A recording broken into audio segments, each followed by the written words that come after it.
Saludo cordial, Padre Francisco Oquendo, desde la animación bíblica de la pastoral. Domingo tercero, celebramos el Domingo de la Palabra de Dios. El Evangelio que se nos regala es Lucas capítulo 1, versículos 1 a 4 y capítulo 4 del 14 al 21. Ya que muchos emprendieron la tarea de relatar los sucesos que nos han acontecido, tal como nos los transmitieron los primeros testigos presenciales y servidores de la palabra, también yo he pensado, ilustre Teófilo, escribirte todo por orden y exactamente comenzando desde el principio. Así comprenderás con certeza las enseñanzas que has recibido. Impulsado por el Espíritu, Jesús volvió a Galilea y su fama se extendió por toda la región. Enseñaba en sus sinagogas y era respetado por todos. Fue a Nazaret, donde se había criado, y según su costumbre entró un sábado en la sinagoga y se puso en pie para hacer la lectura. Le entregaron el libro del profeta Isaías. Lo abrió y dio con el texto que dice: El Espíritu del Señor está sobre mí, porque Él me ha ungido para que dé la buena noticia a los pobres. Me ha enviado a anunciar la libertad a los cautivos y la vista a los ciegos, para poner en libertad a los oprimidos, para proclamar el año de gracia del Señor. Lo cerró, se lo entregó al empleado y se sentó. Toda la sinagoga tenía los ojos fijos en él. Y él empezó a decirles: Hoy, en presencia vuestra, se ha cumplido este pasaje de la Escritura. Palabra de Dios. Domingo de la Palabra de Dios, la palabra viva, la palabra de la vida. Una ocasión para meditar en la importancia de la palabra de Dios para la vida eclesial y la vida personal. Dos ideas para nuestra meditación. Primera, palabra recibida, palabra compartida. En la primera lectura compartimos el texto de Nehemías 8. Nehemías trae el libro santo ante la asamblea, que en griego se dice la eclesía, es decir, trae el libro santo ante la iglesia en el día primero. La palabra de Dios es don para la iglesia y la iglesia lo comparte sobre todo en el día primero, es decir, nuestro domingo. También en el Evangelio, Jesucristo en la sinagoga de Cafarnaúm recibe el texto sagrado, es decir, lo acoge como un don, no tanto para sí mismo, cuanto para la asamblea, para la iglesia a la cual él proclama la palabra. La palabra de Dios es don de Dios para la iglesia. Por ello no es de interpretación privada, como dice la segunda carta de Pedro, capítulo 1, versículo 20. Una interpretación privada, amañada, acomodada, torcida, podría llevar hasta a la perdición, como dice segunda de Pedro 3:16. Por ello el magisterio de la iglesia recibió de parte de Cristo la misión de interpretar auténticamente la palabra de Dios. ¿Quién es el magisterio de la iglesia? El Papa y los obispos en comunión con él. Todos podemos y debemos leer la palabra de Dios, pero no todos podemos interpretarla. En efecto, en el texto de Nehemías 8, la lectura de la Escritura Santa no es una lectura privada, sino una lectura acompañada.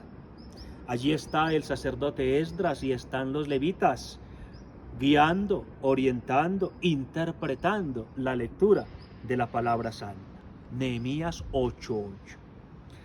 La gente lloraba al escuchar la palabra de la ley, dice Nehemías 8:9. Cuando tocas la palabra te toca. Cuando abres el corazón a la palabra de Dios abre tu corazón. La palabra toca la fibra del alma y el alma de cada fibra de tu corazón. Porque la palabra de Dios, dice la carta a los Hebreos 4:12, es viva y eficaz, más cortante que cualquier espada de dos filos, penetra hasta la división del alma, del espíritu, de las coyunturas y de los tuétanos, y es poderosa para discernir los pensamientos y las intenciones del corazón. La palabra de Dios reforma, transforma, conforma pensamientos, sentimientos, comportamientos, cuando es acogida como lo que es, como palabra de Dios, poderosa, vivificadora, sanadora, purificadora, santificadora, porque no es una palabra humana, sino palabra de Dios. Primera Tesalonicenses 2:13. Nosotros damos gracias a Dios porque cuando escucharon la palabra predicada por nosotros, la recibieron no como palabra humana, sino como lo que es en verdad, como palabra de Dios que hace su acción en ustedes los creyentes. Segundo, palabra servida, palabra anunciada. En la segunda lectura compartimos el texto de 1 Corintios 12:12-30. El apóstol Pablo presenta a la iglesia como cuerpo de Cristo, de la cual todos los bautizados somos miembros. Muchos son los miembros, pero uno es el cuerpo. 12:20. La iglesia de Cristo es una y única, un solo cuerpo, una iglesia, una sola cabeza, Cristo. Cada miembro de la iglesia está llamado a ser un miembro vivo mediante la participación. Cada uno participa poniendo al servicio del bien eclesial el carisma recibido del Espíritu, pues todos hemos bebido de un mismo Espíritu. 12:13. Los invito a clavar la mirada en el versículo 28, 1 Corintios 12:28, donde el apóstol presenta 8 carismas concedidos por el Espíritu. Pues bien, los 3 primeros son carismas de la palabra: apóstoles, profetas, maestros. Así pues, los carismas principales, enumerados como primero, segundo y tercero, son carismas al servicio de la palabra proclamada y enseñada. También Lucas 1:2, en el texto del Evangelio, habla de los ministros de la palabra o servidores de la palabra, hypereitai tu logo. La expresión abraza a todos los que ejercen en la iglesia el llamado ministerium verbi, el ministerio de la palabra, querigmáticos, catequistas, lectores, los que sirven en la animación bíblica de la pastoral en cada parroquia, los que acompañan grupos bíblicos, los que fomentan la lección divina, exégetas, escrituristas, ministros sagrados que predicamos la palabra. También Cristo en la sinagoga de Cafarnaún se pone de pie para servir la palabra, para leer el texto sagrado. El servicio a la palabra tiene una bella promesa en Apocalipsis 1:3. Bienaventurado el que lee y bienaventurados los que oyen las palabras de la profecía. Necesitamos hoy en la iglesia querigmáticos, anunciadores del Evangelio, servidores de la palabra, personas que en cada parroquia sirvan a la difusión y la profundización de la palabra, personas inquietas que deseen formar grupos bíblicos, experiencias de lección divina para profundizar y familiarizarse cada vez más con la palabra de Dios. En el texto del Evangelio Lucas 4:18-19, donde Cristo presenta su misión, el único verbo que se repite es el verbo griego keriuso, que significa anunciar, de donde viene nuestra palabra kerigma, que significa anuncio. Jesucristo se define a sí mismo como querigmático, un anunciador de la palabra. Así hoy necesitamos un ejército de querigmáticos, de anunciadores del Evangelio. Para anunciarlo hay que conocerlo, para conocerlo hay que estudiarlo, meditarlo en el corazón como María Santísima. Espero en tu palabra, una frase que se repite 5 veces en el Salmo 119.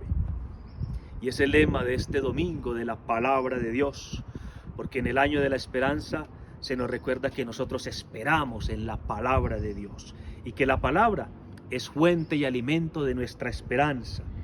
Como dice Romanos 15:4, todo lo que fue escrito en tiempos pasados para nuestra enseñanza se escribió, a fin de que por medio de la paciencia y del consuelo de las Escrituras mantengamos la esperanza. Hemos pues de andar en obediencia a sus santas palabras, escribe Clemente Romano en su carta a los Corintios, que se puede datar hacia el año 96. Hemos de andar en obediencia a sus santas palabras, con ánimo humilde, porque la palabra santa dice: ¿a quién miraré sino a aquel que es manso y humilde de espíritu y teme a mis palabras? Buen domingo de la palabra de Dios para todos. Saludos desde el seminario San José de la Arquidiócesis de Tunja, donde estamos acompañando el retiro espiritual de su presbiterio.